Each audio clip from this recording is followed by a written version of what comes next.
नमस्कार, आपका स्वागत है सच्ची खबरों में और मैं हूं आपके साथ सिमरन। गहलोत पायलट कलह पर ओवैसी का तंज, इससे जनता तकलीफ में है। कहा, जुनैद नासिर घटना पर क्यों नहीं बोले मंत्री साले मोहम्मद, पूर्व मंत्री अमीन खान। आपको बता दें, ऑल इंडिया मजलिस ए इत्तेहादुल मुस्लिमीन के राष्ट्रीय अध्यक्ष असदुद्दीन ओवैसी ने सचिन पायलट के टोंक से चुनाव लड़ने के ऐलान के बाद पलटवार किया। हमारी पार्टी भी चुनाव लड़ेगी और चुनाव लड़ने का अधिकार सबको है। हम चुनाव में मुकाबला करेंगे। शिव के विधायक अमीन खान व पोखरन विधायक व मंत्री पर निशाना साधते हुए कहा कि भरतपुर के जुनैद व उसके साथी के मर्डर पर जुबान भी नहीं खोली।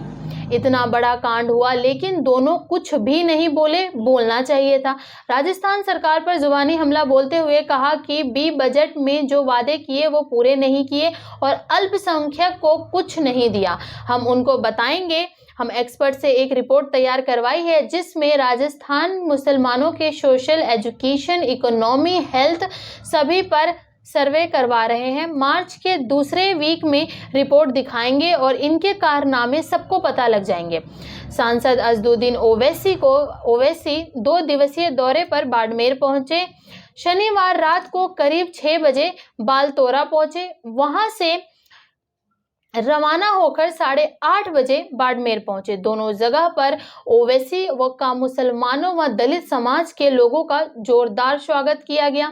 ओवैसी ने मीडिया से बातचीत करते हुए कहा कि राजस्थान में सरकार बराबर नहीं चल रही है। सत्ता पार्टी में आपस में कलह बहुत ज्यादा है और गुटबाजी भी है। इससे सरकार विफल है और जनता बहुत तकलीफ में है। राजस्थान में जितने भी हत्याकांड हुए हैं, चाहे वह जुनैद व उसके साथी का हो या कोई और, सब में सरकार नाकाम साबित हुई है। हमने देखा है कि सरकार से नाराजगी बहुत है। पायलट के टोंक से चुनाव लड़ने के ऐलान पर ओवैसी ने किया पलटवार। ओवैसी ने सचिन पायलट के टोंक से चुनाव लड़ने के ऐलान पर पलटवार करते हुए कहा कि चुनाव लड़ने का अधिकार सबको है। हमारी पार्टी भी चुनाव लड़ेगी और हम चुनाव में मुकाबला करेंगे। बीते दिनों पायलट ने बिना किसी का नाम लिए ओवैसी पर निशाना साधते हुए कहा था कि राजस्थान में कोई भी आए स्वागत है, पर जोड़ने की बात करे पर तोड़ने की नहीं। ओवैसी बोले, जनता की बहुत शिकायतें हैं।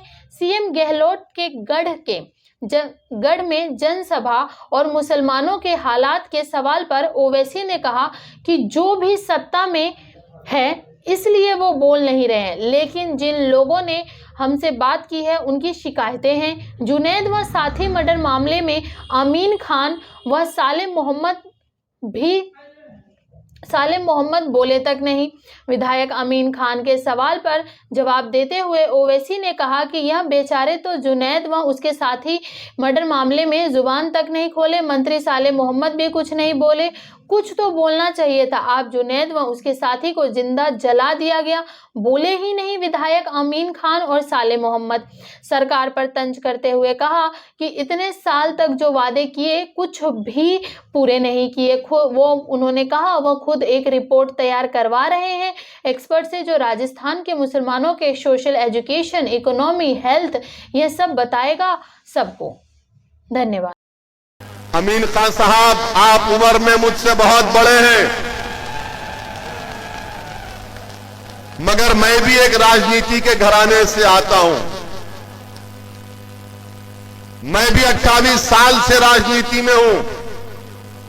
2 मर्तबा का विधायक रहा हूं और 4 मर्तबा का सांसद पे कामयाबी अल्लाह ने मुझे अता की। हैदराबाद की आवाम का शुक्रिया।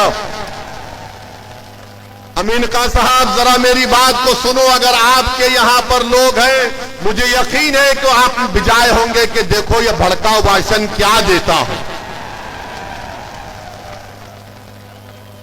अब आपको हम भड़काऊ भाषण दे रहे हैं। अमीन खान साहब, मैं भी इलेक्शन जीतता हूं। हैदराबाद में हमारे दफ्तर का नाम दारुल सलाम है। खुला दफ्तर है, कोई दरवाजे नहीं है, कोई भी आकर मुझसे मिल सकता है। कोई सिक्योरिटी नहीं, कोई रोक टोक नहीं। इलेक्शन जैसा खत्म हो जाता मेरे पास बीजेपी के, कांग्रेस के वो तमाम लोग आते जो मेरे मुखालिफ इलेक्शन में काम किए थे, और मैं अपनी जबान से कभी उनको ऐसा भी नहीं कहता हूं कि क्यों आए यहां पर, बल्कि इज्जत देकर उनको बिठाता हूं और पूछता हूं, बोलो क्या काम है तुम्हारा। उनका काम करा कि हम भी जाते, काम हो ना हो मगर उनको इज्जत से पेश आते हैं। जब कोई हमारे ऑफिस पर आ जाता है तो हमारी जिम्मेदारी है कि उसका मान सम्मान रखें, और बहादुर इंसान तो वो है कि चुनाव के बाद वो सबको साथ लेकर चले, वही तो इंसान और नेता बन सकता है। मगर ये कि आप इतने बड़े पुराने आदमी हैं और कोई आपके घर को आया तो आप पूछते हैं कि तुमने वोट नहीं दिया। अरे बीजेपी के लोग मेरे पास आकर अपना काम करा कर जाते, मैं कभी उनसे नहीं पूछता हूं कि काम तुमने वोट दिया नहीं दिया, और वो मैं अपना काम कराकर मुझसे कहते हो इसी साहब काम तो हो गया मगर चुनाव में मुकाबला करेंगे। मैंने कहा कि प्यारे तुझे मैं शर्मिंदा होने नहीं दूंगा, फिर हराऊंगा मैदान में। ये दम होना चाहिए, ये इत्मीनान होना चाहिए। अमीन खान साहब, अब हम आपसे कह रहे हैं कि इंशाअल्लाह ताला आप दोबारा इस विधानसभा से विधायक नहीं बनेंगे इंशाअल्लाह ताला। सुना है कि आप अपने बेटे को तैयार कर रहे हैं। अमीन खान साहब, हम भी अपने बेटों को तैयार कर रहे हैं। इन दोनों के दरमियान से हम भी तैयार कर रहे हैं, और ये बेटे तुम्हारे बेटे पर बहुत भारी पड़ेंगे और वही कामयाब होगा इंशाअल्लाह। ये राजा रजवाड़े खत्म हो गए कि बाप के बाद बेटा। अरे जो काबिल होगा, जिसके दिल में अल्लाह का खौफ होगा, जो गरीब और मजलूमों के लिए मर मिटने का जज्बा होगा, जो जालिमों से पंजा आजमाई करेगा, वही गरीबों का नेता बनेगा। वो वक्त जा चुका कि महल में पैदा होने वाला राजा बनेगा। अब ये वक्त झोपड़ी में पैदा होने वाला उदाराम मेघावाल विधायक बनेगा इंशाअल्लाह ताला। मेरे अजीज दोस्तों और बुजुर्गों, हम ये पैगाम इनको दिए हैं। इनका काम यह है कि काम करिए, मगर अब क्या काम करेंगे? अब तो 6 महीने बाकी है चुनाव के लिए। जब काम करने का टाइम था तो काम नहीं किए। अब चुनाव आ रहा है तो आज की सभा के बाद, आज के हमारे भाषण के बाद वो गेट पर खड़ कर तुमका इस्तकबाल करेंगे। आजा आजा आजा आजा। अब देखना, आप देखना, हमको फोटो भिजाना।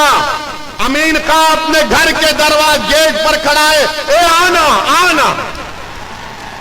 तो आप उनसे कहना अमीन खान आप जो हम साथ जा रहे हैं उनके साथ। यही आपकी वोट की ताकत है। यही बात जो हमारे भाई ने कहा कि विकल्प जरूरी है, एक सियासी विकल्प जरूरी है। जब सियासी विकल्प पैदा होगा तो आपकी वोट की, आपके मसाइल की तकालीफ दूर होंगी।